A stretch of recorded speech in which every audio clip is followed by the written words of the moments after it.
اعلان ہوتا ہے کہ نبی زادی نبی کے صحابہ سے و پیروکاروں سے کچھ کہنا چاہتی ہیں. اکٹھے ہوئے، موجود تھے حاکم اور حاکم بنانے والے اور ماننے والے، سب مسجد النبی میں اکٹھے ہوئے. بی بی نے تیاری کی، عجیب تیاری کی. لباس کے اوپر لباس پہنا، حجاب کے اوپر حجاب کیا، پردے کے اوپر پردہ کیا. 3 تہ میں پردہ کیا بی بی نے، 3 تہ میں. ردا اوڑی، مقنعہ اوڑا، اور اس کے اوپر پھر ایک چادر اوڑی جو مقنعہ اور پاؤں تک تھی. اور روایت میں لکھا ہے کہ جب بی بی گھر سے نکلی اپنے دروازے سے مسجد النبی کی جانب، وہ چادر جو بی بی نے اوپر اوڑی تھی وہ زمین پہ ریت کے اوپر لگ رہی تھی اور پاؤں کے نیچے آ رہی تھی. اتنی بلند چادر بی بی نے پہنی، پہن کر روانہ ہوئی. روایات میں ہے کہ رسول اللہ نے ایک راستہ مخصوص بنایا ہوا تھا بی بی کے حجرے سے مسجد النبی کے اندر، جو آخر تک کھلا رہا. سارے دروازے بند ہو گئے، وہ در بند نہیں ہوا. اور بی بی کو جب بھی مسجد میں جانا ہوتا اسی در سے جایا کرتی تھی. لیکن آج اس دروازے سے نہیں گئیں، بلکہ مسجد النبی کے صدر دروازے سے، جہاں سے عموماً رسول اللہ مسجد میں تشریف لاتے تھے، اس در سے بی بی داخل ہوئی، تیز تیز قدم اٹھاتے ہوئے.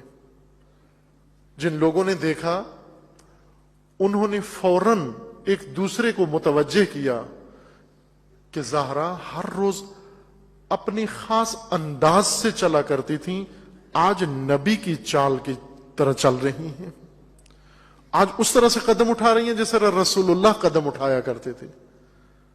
یعنی لوگوں کو کچھ یاد دلانا چاہ رہی تھی، ان حافظوں میں کچھ بات ڈالنا چاہ رہی تھی. پہنچ گئیں مسجد کے اندر، ایک پردہ حائل کیا گیا.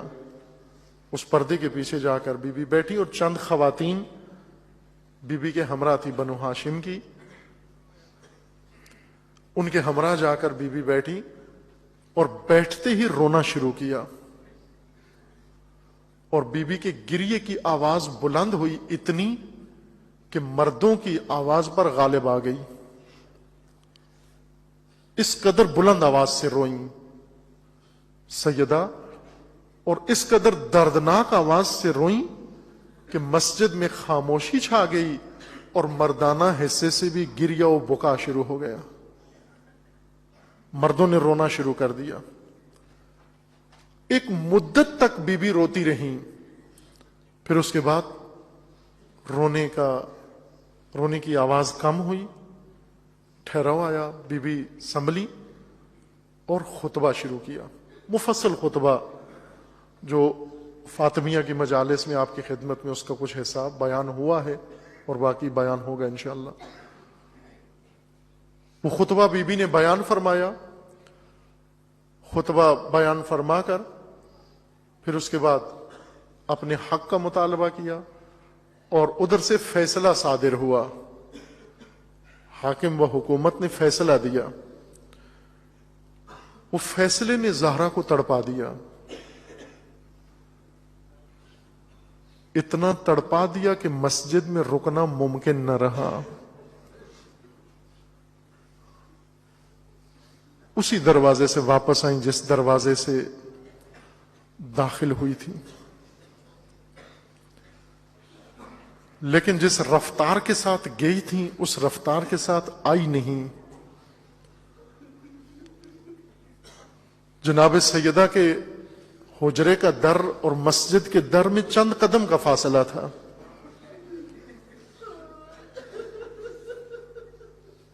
آپ نے سنا نا کہ بنت زہرا کو بازار میں بٹھایا گیا دربار تیار کرنے کے لیے. اور بازار سے دربار تک بڑا وقت لگا. بازار شام سے دربار شام تک فاصلہ تھا زیادہ. یہ زینب کا سفر تھا، لیکن زہرا کا سفر در مسجد سے در حجرہ زہرا تک آنا تھا. صرف چند قدم کا فاصلہ تھا. وہ فاصلہ جو ہر روز زہرا طے کیا کرتی تھی، وہ فاصلہ جو روزانہ رسول اللہ طے کیا کرتے تھے، چند قدم کا فاصلہ زہرا کو بڑی دیر لگی وہ فاصلہ طے کرنے میں. مسجد سے باہر آئیں، اب تیز تیز نہیں چل رہی، آہستہ آہستہ قدم اٹھاتی ہیں. چند قدم اٹھاتی ہیں، پھر زمین پہ بیٹھ جاتی ہیں. پھر بیبیاں اٹھاتی ہیں،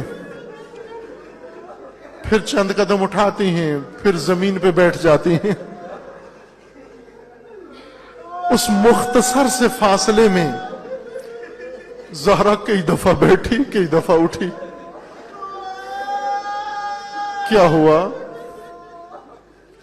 عمر شریف حضرت زہرا کی روایات میں مختلف بیان کی گئی ہے. سب سے کم عمر 18 سال ذکر کی گئی ہے اور سب سے زیادہ 28 سال ذکر کی گئی ہے. عزیزان، آپ جانتے ہیں کہ 18 سال ہو یا 28 سال ہو، جوانی کی عمر ہوتی ہے، صحت مندی کی عمر ہوتی ہے. 18 سال کا انسان اتنا تھکا ہوا نہیں چلتا، اس قدر خستہ نہیں چلتا. 28 سال کی عمر بھی ہو، بیمار بھی ہو، اس طرح سے نہیں چلتا. کوئی چیز تھی جس نے زہرا کو توڑ دیا. مسجد میں کیا ہوا؟ زہرا کی ہمت ختم ہو گئی، چلا نہیں جا رہا. بیبیاں اٹھاتی ہیں، چند قدم چلتی ہے، پھر زہرا بیٹھ جاتی ہے. دیر ہو جاتی ہے. علی متوجہ ہو گئے کہ بی بی مسجد سے نکل آئی لیکن حجرے میں نہیں پہنچی ہیں. علی در کے پیچھے منتظر ہیں. غیر معمولی دیر کے بعد جب زہرا در کے اندر داخل ہوتی ہیں، علی استقبال کے لیے آگے بڑھتے ہیں. زہرا جا کر زمین پہ بیٹھ جاتی ہیں، ریت کے اوپر بیٹھ جاتی ہیں، اپنے سر سے مکنا اٹھاتی ہیں اور فریاد کر کے روتی ہیں اور ایسا جملہ کہتی ہیں، شیر خدا کے آنسو نکال دیے. زہرا نے علی کو رلا دیا اور وہ جملہ کہا جو علی 25 سال تک زہرا کے بعد روتے رہے. علی کے آنسو خشک نہیں ہوئے اس جملے سے. زہرا نے کیا کہا؟ اے کاش میں مر گئی ہوتی اور یہ دن نہ دیکھتی جو آج مجھے امت نے دکھایا. اے کاش میں مر گئی ہوتی، اے کاش میں اس سے پہلے ہی گزر گئی ہوتی، یہ دن نہ دیکھتی. امیر المومنین نے پوچھا، اے بنت نبی کیا حق نہیں دیا گیا؟ کیا آپ کو حق نہیں دیا گیا؟ بی بی فرماتی ہیں، اے علی کاش مجھے حق سے محروم کیا جاتا. علی مجھے جھٹلایا گیا ہے، علی مجھے کہا گیا زہرا جو کچھ کہہ رہی ہو یہ ٹھیک نہیں ہے. علی مجھے جھٹلایا گیا، مجھ سے گواہ مانگے گئے، مجھے کہا جا رہا ہے کہ اپنی صداقت کی گواہی لے کر آؤ. زہرا جس کی صداقت کی اللہ قسم کھاتا ہے، زہرا جس کی صداقت کی جبرائیل گواہی دیتے ہیں، زہرا جس کی صداقت کی شہادت رسول اللہ دیتے ہیں، اس زہرا کو جھٹلایا گیا. زہرا کی ہمت ٹوٹ گئی. دروازے سے نبی کی مسجد النبی کے در سے اپنے حجرے کے در تک اتنی دیر کیوں لگی جب زہرا کو جھٹلا دیا گیا؟ لیکن زہرا سنبھل گئی، پھر سنبھل گئی. اور اس کے بعد دیکھا یہ لوگ قبول نہیں کرتے، ان کو دین یاد دلانا پڑے گا، ان کو دین سکھانا پڑے گا. وہی کام جو بعد میں کئی سال بعد بیٹا مکہ میں کر رہا ہے، اب ماں مدینہ میں کر رہی ہے.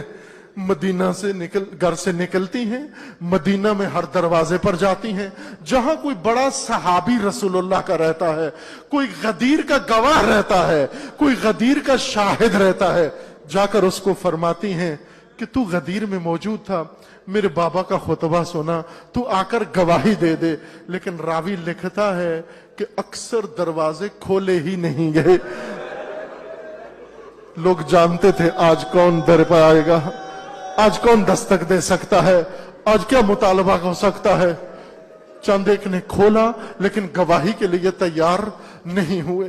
جناب زہرا کو اتنا صدمہ پہنچا، ناراض ہو کر، امت سے ناراض ہو کر آ کر گھر میں تشریف فرما ہو گئی۔ گھر سے نکلنا چھوڑ دیا، گھر سے نکلنا چھوڑ دیا۔ علی نے بھی مسجد جانا چھوڑ دیا۔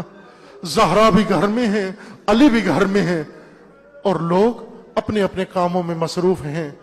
اتنے میں حکومت کو احساس ہوتا ہے کہ نہ زہرا باہر آتی ہیں نہ علی باہر آتے ہیں، اور اس سے حاکموں کی حکومت کا جواز مشکوک ہو جاتا ہے۔ ہر صورت میں علی کو مسجد میں لایا جائے، علی کو جماعت میں لایا جائے، علی کو بیعت کے لیے لایا جائے۔ گروہ تشکیل دیا جاتا ہے، پہلے جا کر دعوت دیتے ہیں، علی آ جاؤ، مسجد کے اندر آ جاؤ، آپ کو بلایا جا رہا ہے، آپ کی انتظار کی جا رہی ہے۔ امیر المومنین نے فرمایا جب تم نے میرا راستہ چھوڑ دیا تو مجھے تم سے کیا سروکار ہے، جو اپنے کام کرو، مجھے اپنا کام کرنے دو۔ لیکن انہوں نے چھوڑا نہیں۔ آخر میں ایک گروہ بنایا، دستہ بنایا، جسے کہا گیا علی کو لے کر آؤ، اگر لے کر نہیں آتے گھر جلا دو۔ یہ ایندھن لے کر جاتے ہیں، علی کے دروازے پر جا کر للکارتے ہیں، این ابو الحسن، ابو الحسن کہاں ہیں؟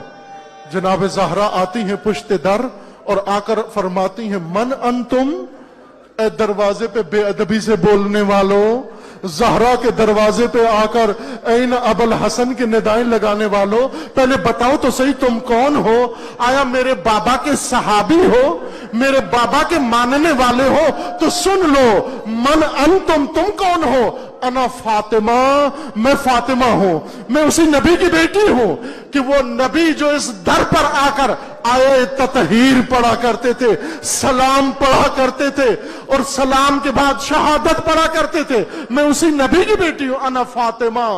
آواز آتا ہے کہ ابو الحسن کو باہر بھیجو۔ جواب آتا ہے جب تک زہرا زندہ ہے ابو الحسن تک کوئی ہاتھ نہیں پہنچ سکتا۔ دھمکی مل جاتی ہے اگر ابو الحسن نہیں آتے در جلا دیا جائے گا۔ پھر اس کے بعد انتظار نہیں کیا جاتا اور دروازے پہ آگ لگا دی جاتی ہے۔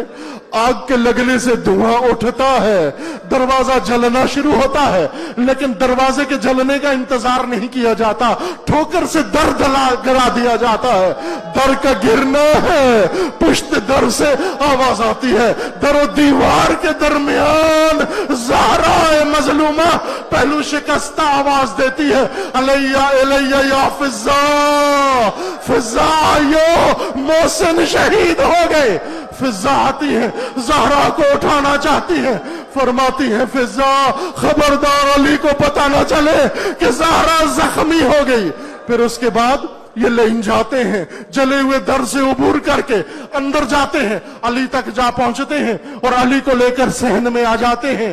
لیکن کس طرح لاتے ہیں یہ کبھی پڑھ نہیں سکتا، کس طرح لے کر آتے ہیں، بس یہاں سے سمجھ لو کیسے دردناک طریقے سے لے کر آئے کہ زہرا اپنے پہلو پہ ہاتھ رکھا ہوا تھا۔ جب علی کو اس حالت میں لے کر آئے، زہرا کا ہاتھ زخمی پہلو سے اٹھا، علی کے دامن پہ چلا گیا اور فرمانے لگی میں ابھی زندہ ہوں، ابھی زہرا زخمی ہے، ابھی زہرا زندہ ہے، علی کو جانے نہیں دوں گی۔ یہ لعین خود بتاتا ہے کہ میں نے کس طرح زہرا کا ہاتھ چھڑایا۔ کہتا ہے جب میں نے دیکھا دامن علی پہ زہرا کا ہاتھ پڑ گیا، میں نے علی کو کھینچا اپنی طرف، ہاتھ چھوٹا نہیں، زہرا زمین پہ کھینچتی چلی آئی۔ میں سمجھ گیا یہ ہاتھ مضبوط ہے، یہ نہیں چھوٹے گا۔ میں نے دائیں دیکھا، بائیں دیکھا، میرے قریب کنفذ کھڑا تھا، اس کی کمر بند میں تازیانہ تھا، میں نے تازیانہ نکالا اور ہوا میں لہرا کر اس زور سے دست اطہر زہرا پہ لگایا، مارا کہ ہاتھ چھوٹ گیا، نیلے زخم کا نشان پڑ گیا، زہرا کا ہاتھ لہرایا، علی اللہ کے حوالے، علی اللہ کے حوالے، علی اللہ کے حوالے۔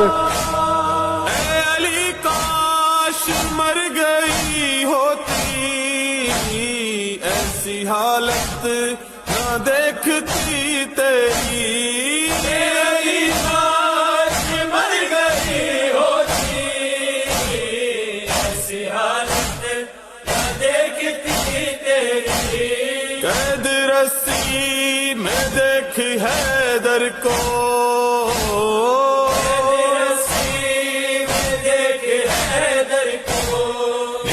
بے ہوش ہو گئی زہرا،